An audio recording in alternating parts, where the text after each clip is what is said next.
Попова шапка во светлото на светските ски центри. Со ноќно скијање започнува сезоната.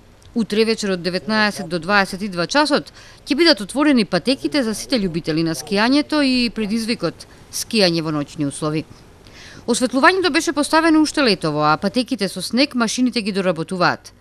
Првото уживање во ноќното скијање за сите љубители на зимските спортови ќе биде бесплатно, најавуваат од Друштвото за угостителство и туризам Попова шапка.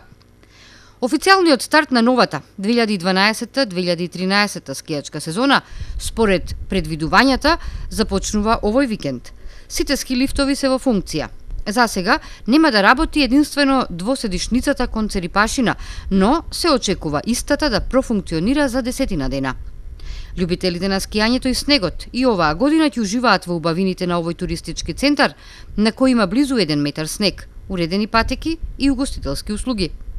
Хотелските капацитети за престојните празници веќе се исполнети, а оние кои шапка ја сакаат заради скијањето ќе можат да ги користат ски лифтовите по цени исти како минатогодишните: дневната 900, полудневната 700, а неделната ски карта 5700 денари.